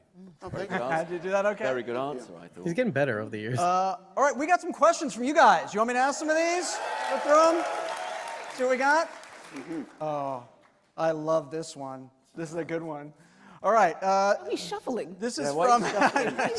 And there's a glimmer in your eye. Well, you'll see why in a second. All right, this comes from Ethan. I'm terrible at reading handwriting, so I apologies if I mess up anyone's name or your question. To Andrew and Danai, what is the hardest thing about working with each other? I told you, Ethan. Where is Love it. Ethan? Ethan's asking all the questions today. There he is. You scoundrel. I think we're both quite stubborn. Shall I start with that? She said. I'm quite stubborn. Thank you. This is where my laugh comes in, I Ethan, think. it's like a marriage therapy guidance, whatever. Thanks for that opener. You could have just asked, what's your favorite kill or something. This is a great question. I think to flip it into a compliment, I will say he's annoyingly always like full of adrenaline and ready to roll. And I'm just like, can you just, and of course you've got to be right there next to him. So it don't I do. So I'm like, okay, how do I get there right now? Because I'm a few paces behind all that energy. So yeah, he's high energy at all times. And that's amazing for It's a strength the job. and it's a curse, isn't it? No, well, it's not a curse for you. It's just those of us who have to keep up with you It's all a curse the for everybody else. Exactly. But it's great. That's a great example. Just I just don't do caffeine, so I don't know what to do. Yeah. It's largely caffeine. Thanks, Ethan. Good question. Good question. All right, we got We got Jessica next as a question for Andrew Danai. You two have to play your characters for such a long time. Do you take anything on the set that you use for your everyday life? You steal any props from your time on The Walking Dead? I got my boots at the end of I'm it. just looking at Danai. It's like, I don't care to answer this question. It's like a pile of Well, that's dust 'cause by that At the point. end of this series. In that As Michonne return and thing, I want- he made a big deal about her stealing her katana Ugh. in that return Xfinity show, the 40-minute thing where they go back to the set. Oh, okay, yeah. Was that recent? Yeah. Yeah. one of those things removed. Am I so allowed to say that? I mean, Because I die at... okay. Oh. I mean, I have my sword, but I had my sword before we shot. I finally got it during the Coda shoot, so I loaned it to this production. It was on loan. Is it still on loan? Oh, you see, Dalton, I've been doing this too long to fall for I that. tried, people. Yeah. I tried. All right, Scott, for you, this is from Stefan. What level of craziness should we expect for the last 5 episodes? Because I don't think anyone, and that's boxed, I don't think anyone thought Rick and Michonne would reunite on episode 1. I love this Now, question. we got you with that, didn't we? Yeah, right? Yeah. I didn't think it would happen so quickly. I saw people were worried they were only going to meet in episode 6. I was like, yes. Right? Yes. I will say that, in the one hotel near Central Park, that conference room, that's where we were really getting into that Yeah. structure. I like the cliffhangers. And there was a lot of tug of war, not between us. Yes, Kira, there's going to be a season 2. Well, yeah. So what she's referring to is specifically that if they had taken this off, if there was only going to be the one season, would they still have done it? Really? That's a question. With that structure, With AMC. but there was a lot of She says it. We had to fight AMC to get that in the first episode because they were like, "Nah, don't make them." No, I think Kira's saying if season 2 was off the table, Danai would have said, "I got my katana back." Oh, okay. But what? I'm assuming that's what, because that's why Dalton asked that question. Is it still on loan? Right. Because he wanted to know if there was going to be a season 2. Right. And she would have, if there wasn't, she would have said By the no. way, we paused in the worst face. I love it personally. It was great. That looks like Sharondy when her internet goes out. Oh, yeah, basically. But going back to the subject here, though, let's just keep watching. it could have been anybody. She calls out that we AMC, basically. AMC, I don't care. Had that. I don't care. But then the Tug of head of war. AMC said to me at the premiere in LA, he was like, that was great what you guys decided to do with that. It's like, yeah, aren't you glad we didn't listen to you? Shots fired. And Because at the end of the day, it benefits everybody. You know what I'm saying? Oh, Heather. Heather tipped us $5 on this. Wow, does that mean I get $1.25? We actually take $5 from you, Oh. a whole $5, because Heather. Actually, Heather, give us more money so we could take more money from Thomas. Just kidding. Actually, checks in the mail. and to get back to the last I give question, Thomas 50 Danai is personally. absolutely stubborn, but Oh, she just sent me Okay, $20. But this is it, by the way. This is it. I'm sorry. Hold on a second. Scott says Danai is totally stubborn, and I burst. I think this was it. You guffawed. and to get back to the last question, Danai is absolutely stubborn, but that is what makes her Didn't an hear it. amazing producer and a force of Hells nature. yeah. And she does. She through this production, It was definitely that, though. at points was an immovable object for the production, and it was critical. And coming up with some really unique solutions to problems that I'm not going to bring up now, but that helped out a lot. Is it Stefan or Stefan? All right, Stefan. there you are. And then level of craziness. I'm sorry, level of craziness. Isn't that sweet, by the way? He just stops the whole answer and he goes, "It's Stefan, right?" Yeah. Anyway. 10 out of 10 level of craziness. It gets crazy. Oh, yeah. Andy, you were pushing that a little bit, weren't you? I know you wanted this to be, if you were going to come back, you wanted to be bold. You wanted to take some risks. You wanted to go big. Yeah, I think so. Well, I chop up the other hand, And then he moves on to the feet. then the feet, Yeah. and then it's a mind looking so disappointed. No, it's terrible. Yeah. Terrible idea. Every solution to an action problem Is cutting off. It's like a legs. game of hangman. All right. especially in episode 4. No, I'm sorry. That's just too much. Wait a minute. Next question's from Tabitha. Man, I have a prediction for that episode, but Sex scene. that's kind of where I was going, right? Like, That's but what like I was very thinking. graphic. Anyway, Well, yeah, but you're not going to see his appendage. I don't know. He said bold and take risks. No. You will not see Penis! his British. Penis. Anyway, that's what I am literally going to say that if I see a penis. I'm going to record it too. Record my reaction Make sure you point. and point. Yeah, penis. Who has a question for Andy? How did it feel to bring back the Southern accent? Oh, it was quite weird being in New Jersey, and Come on, man. so I kind of would go, yo, Joe, cuz, or whatever. That sounds literally nothing like This- New Jersey. And I died. It was, it doesn't sound like that. Not New Jersey. Not even close. New Jersey. Not remotely close. Oh, Dalton's culture. Let's go. I'm not going to. Come on, you're No, this dangerous. is Jersey boys over here. I'm not doing it. He made some tight Jersey friends, though. I mean, I did. he I did. really Mahoney. did. Mahoney, he's my, like my cuz. He got me in velour, full velour one day, and the shades. I had the proper. I'll post about it. You'll see it. Actually, don't. I'm doing it. I don't listen to him about what I post because he won't post. So people come to me and say, "Post what's going on with Andy? What's going on?" So I have to do what I have to do. Okay. So I'll make the decisions on what to post about. Yeah. She delivers too, by the way. He left me no choice. I haven't seen that velour picture. Not yet. though. We could just film this now, and it could be episode 7. Beyond Live the in DVD. front of a studio audience. Yeah, live. He wanted to do a live He episode. did.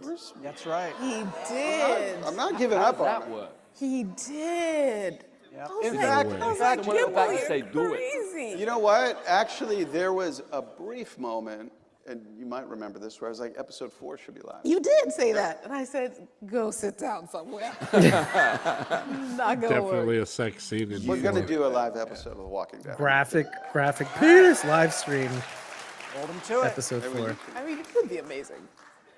Could be amazing. And you did take a second to get the accent back, though? It's been a few years. Like, did you have to, like, Yeah, a little bit? yeah. It did, I mean, it because was you the could hear weirdest it thing was transitioning first with all lines the of crew dialogue. that didn't.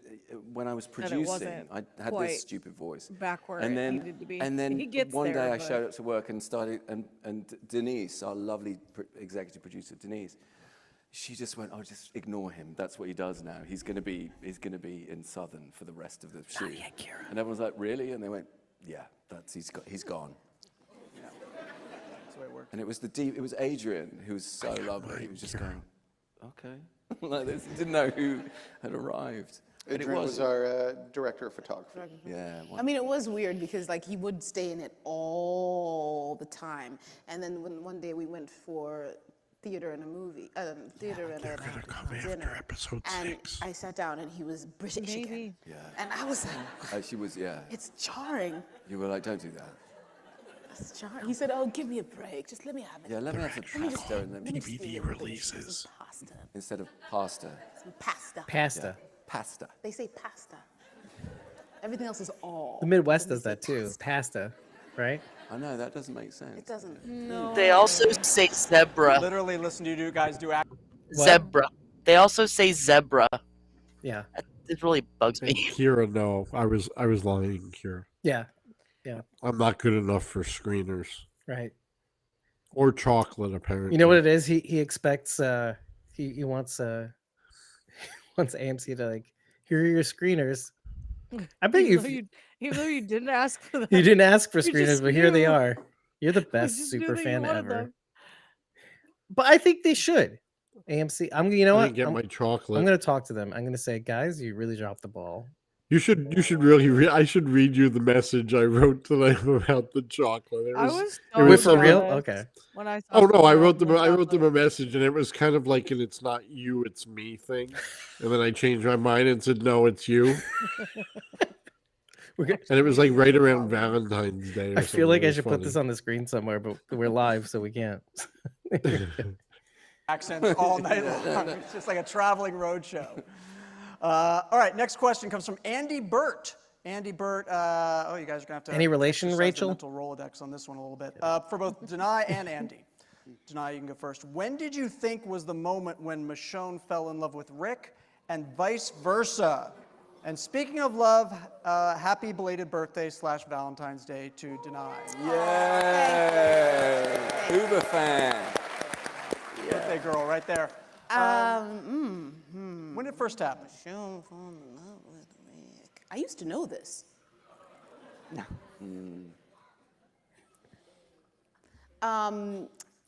think the thing. You could hear the Rashoners go, "Come on, don't let us down. Don't let us down. We know it. Why don't you?" Because it's fake. Sorry, It's not real. it's not real. He should have been with Jesse. You've said that a lot. Which, by the way, I finally saw the comic panel of how that goes down. It's like, whoa, brutal, so brutal. The thing that made her fall in love with him was the thing that it was a line that I asked to have added in his last episode, season 9. What was it, 905? Which is when he's in a hallucination, and she's saying, the reason why I fell in love with you or something is because you're a fighter, and you never stop fighting, something like that. Y'all know the line, right? Y'all are hardcore fans. It's a good line. So I'd asked Angela if I could put that in because I thought that was so specific about her love for him, and I think it really is based on. I think that moment when they're rushing Carl when he's been shot and they're rushing him through the zombies, like by then I think she's in love with him by then. But she doesn't know it. She doesn't know it. Well, they're a family by then, aren't they? Yeah, as well? she doesn't know it. But the thing that she loves is the fact that he is someone. Oh, you know what? I think I know the moment. I think I know where it started to. They weren't a family then. That was Jesse time. He had literally just chopped Jesse's hand off before that. Right, exactly. So, but maybe that was it though. She's like, "Oh, damn savage." But no, she was like fishing, and she's like, "Oh, now I found it." For her, not consciously. It's when he bit out that guy's throat. How romantic! That's what I thought. Yeah, that would be you. Right? Yeah. Because that's what a man does for his family. And to see that, she's like, oh. Kira, we all have placeholders in life. Kira, don't go there. Jesse was Rick's woman. Yeah, and Rachel says he quote unquote severed ties with Jesse.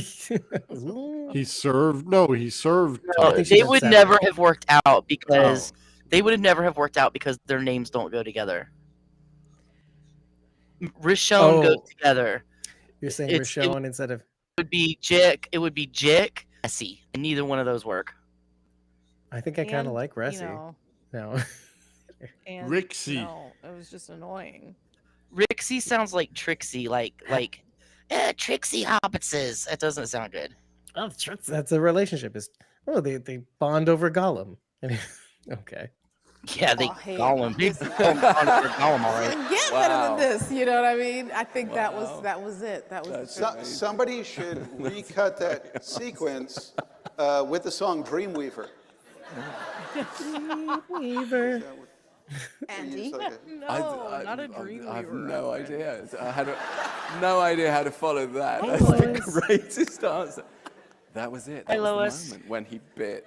Rachel, do you like what I said? I knew what you meant, so I said it the way I knew you meant it. So, hey Lois, hello Tis. Anyway, The man's Yeah. throat out. That's it. I think, well, Norman seems to say that I was checking you out. You're in once. No, I think he was right. I might have been, but that was way back in, wasn't it? Quite. That was season 3. Yeah, maybe then. It's just Had my Andy wife checking just her eaten at out. that point? Wife. Oh, I thought maybe she meant Rick was checking her. Like his wife just died.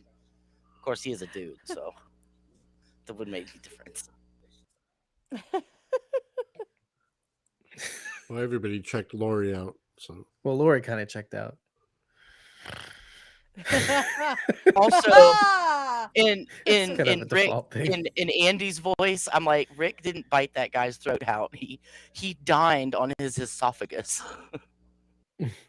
He dined on his carotid. She was eaten. Thank God. We met That's after. the height of bad manners, I would say. Yeah. It's funny. I- Oh my god. We'll leave that one there. Yeah. Danny has a question for Danai. We talked about this a little bit, but Danny wants to know what the process was like to writing episode 4. And so what I'm going to do is sort of expand on that question a little bit tonight, because as I think most of you know, Danai Gurira, extremely accomplished playwright. Incredible shows on the Broadway and off-Broadway. So you know how to write. How was this different than that? How was writing for the screen different from writing on the stage, if at all?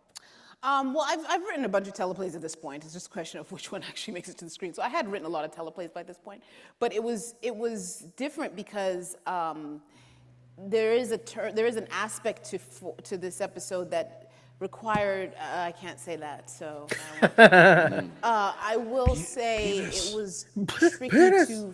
It was interestingly tricky to step into their voices, even though I had their emotions clear. So it was an interesting journey to really find, that connection, that sort of how emotions that strong are expressed through in this particular world, to these particular people. So that was kind of the calibration that was going on. And then there's also the calibration of the fact that in television, things shift in an episode before, so you're seeing, that's happening now in 3? Okay, that affects 4. So there's all that sort of tying together that has to constantly happen as well. And then, I got to the point where initially I was it's gonna be a like, sex 'cause scene to with me- tying. With bondage. Yeah. Yeah, But what she's saying, all that tying together. what she's saying is actually pretty interesting, because I find that often, people that really, really do good storygraph have trouble. Story craft sometimes have trouble with dialogue or finding what that character would say in that moment. I feel like Chuck Palahniuk has that issue sometimes. Even Robert Kirkman in the original comic, I think. I mean, I'm not a It sounds like Robert professional Kirkman. writer. I'm not or anything, but I can say from my own experience, much better at crafting the overall story and laying it out at working dialogue, especially in a screenplay type. Like if I'm working on actual fiction, and it's different. Like different dialogue's a little easier to do, but when you're writing for a screenplay, it's a lot different. And I'm not very good at dialogue. I'm very good at Right. laying out the scenes and coming up with, but I'm terrible at the actual words that come out of people's. Yeah, and not only that, but kind of like what we learned with Fear is that when you're saying something, when a character is saying something, it has to have relevance, it has to have impact. It can't just be a thing to say the thing, and it can't be just a casual, oh, hello, hi, how are you? Right, it has to lead. It has to. It has to be meaning. Has to lead somewhere, Yeah. and that. But mine really don't have a problem with that aspect of it either. It's crafting what that character would say in And a how they would way say that it. in a way that doesn't sound like a clunky writer writing it. You know, Right. like making it sound natural is very difficult to Right. It make it also sound has to natural. translate off the page too, because you can write till you're blue in the face, but if the delivery is off because the director is maybe directing them in a different way than you initially intended, you're not often the screenwriter and the director. Right. So all of that has to come across somehow through many different people. Yeah. And a pin that was dropped earlier was that, you know, they would find, they said something about discovering things during production too, which happens. And so sometimes you make adjustments on the fly. I remember, right, like the story of Die Hard was that way. They would get the script as the movie was being Best filmed. Christmas movie ever. Yeah, true. I Well, agree yeah, with that. because it's based on a novel, and there was a previous movie that had already been Right. done. So Right. there was groundwork that they It's could play technically off yeah, of, but it was technically a sequel. Technically, What was the sequel? Die Hard is a Right. sequel to the original movie, which was not called Die What Hard. original movie? There's right, and it was vastly different from Right, the Frank original Frank Sinatra played. I forget the name. It's from a Oh, book. that It's from a book, and I cannot remember the name of the book, but they adapted it into a movie with Frank either. Sinatra. if you And have to one go of the that far fun back, things, it doesn't count. well, one of the fun things is when they were casting John McClane, they contract to offer it to Frank Sinatra first because he Right. had contract obligations on that name, on that character. Right. It's That would have Roderick. been a totally Thorpe. different movie. Roderick Thorpe is the author. I can't remember the name of the book though. Right. You can get a good eyeful of this from I think it was a Netflix series, The Movies That Made Us. Gives a good dive into that movie. But anyway, back to the point is that in production you'll find out sometimes dialogue doesn't work, sometimes the story doesn't work, especially when you're trying to connect it with a story. There's sometimes they have continuity people that will track, you know, where the story is going, what they filmed, and how it connects to different episodes, and it won't work. And they have to kind of make it tighter. They have to go back, post production, etc. So I'm glad to hear that we got that little bit of nugget that things were changed on the fly to kind of make it that much better, and maybe even the dialogue too. So I'm curious to see what we see. I was like, Danai, can you please write 4? Like, Gimple's like, there's a lot, it's a lot. So I was like, okay, fine, I'll write 4. And then I was like, here, just do it. And then after a while, I was like, no. Actually, after going into it and deep and getting more and more like in it and doing it more and more and more as it gets built as an episode, I was like, my precious, you know? So like a lot of times showrunners get to Wait, Jesse's here? Yeah, just kidding. to have the, you know, what's it called? The final draft file to do whatever they want with. He never touched that at all. I was like, no. Well, I pitch things. You would pitch things to Yeah. me, and I would choose it or say yes or no. But it was my precious at that point. So I didn't do it the way I guess most writers under a showrunner would do it. Because I'm a playwright, and playwrights are very much, they own what they write in a way that isn't as open to someone else just writing on their script. Collaboration. And you're an executive producer in the show, and I mean, you were coming in with a lot of authority on that. Yeah, and I mean, you know, there were pitches that I thought, okay, I could try that. I'm always collaborative. But then there were pitches where, I remember one pitch you gave, and I was very, you know, I can't talk about it, guys, sorry. It's so hard. Watch the episode, Yeah, we'll come back here. Yeah. Let's meet back in And 3 weeks. once y'all see the episode, we'll have a good chat. We'll have a great chat. It's hard to talk about it without it, because it is very singular in what it needs to do. Just show it already. Yeah, I'll just throw it on there. Show it already. Do it. So yeah, it was an intense journey. You know, because, you know, of course I wanted this gentleman to be happy, and I also wanted to give him a workout because he's such a great actor.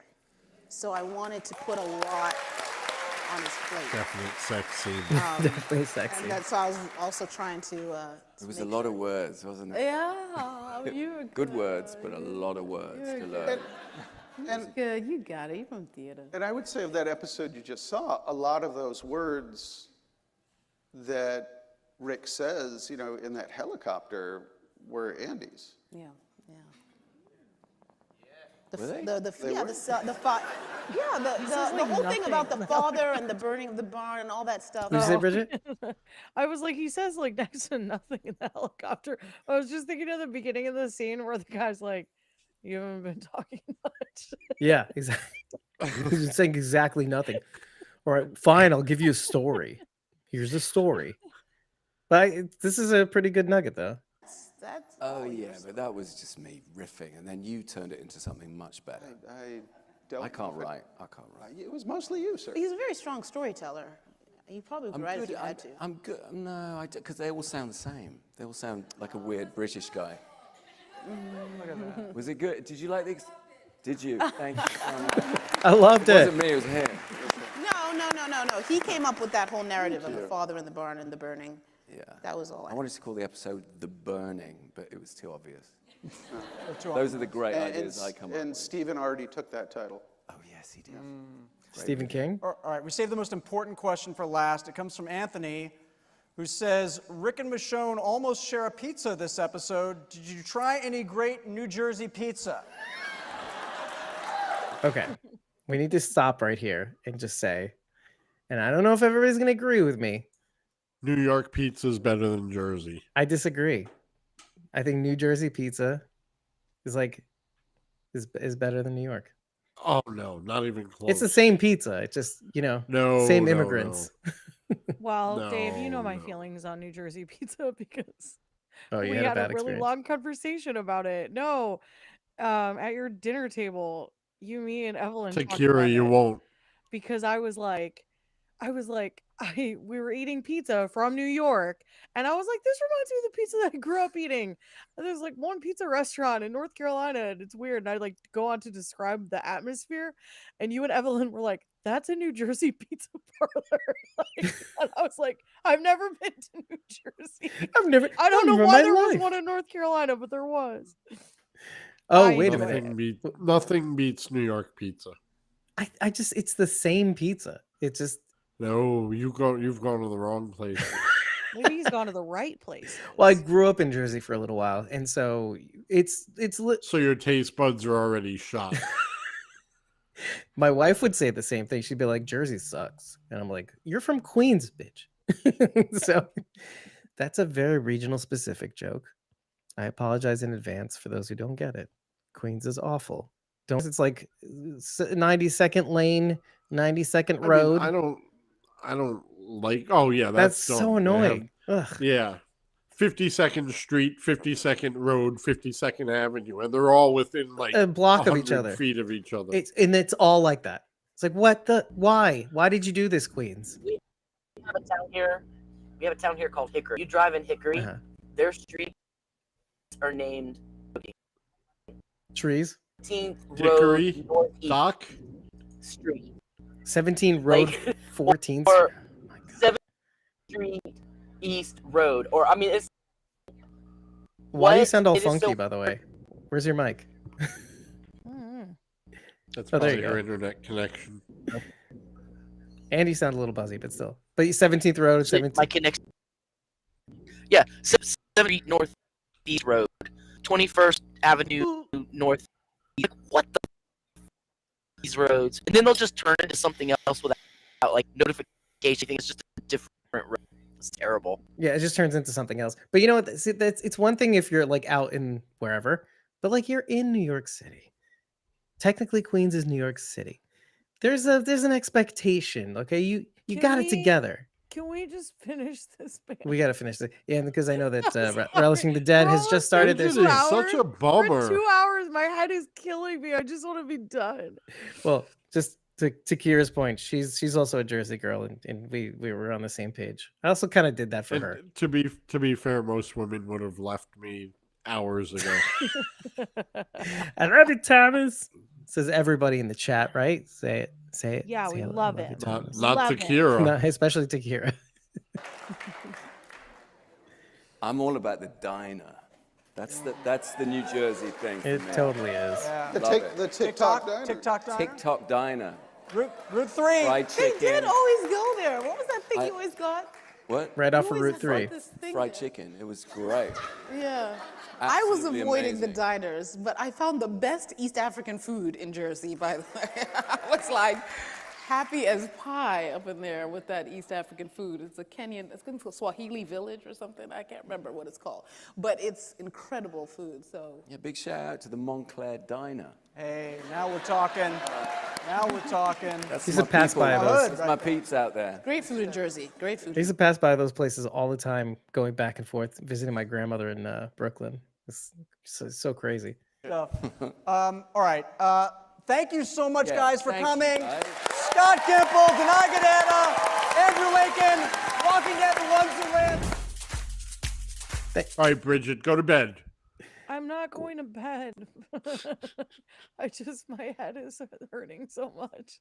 And I've taken an unhealthy amount of ibuprofen. Oh no. I'm genuinely concerned. Is it like I sinus have my pressure? blood pressure cuff because I was like, am I having some sort of like blood pressure issue? Am I having like a stroke?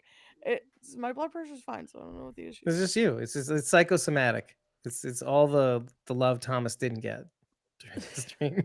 It's poured into you. No, I got some love, just not from Just from, Takira. yeah, well, that's what counts, though. Oh, see, Jan M is from New Jersey. Yes, exactly.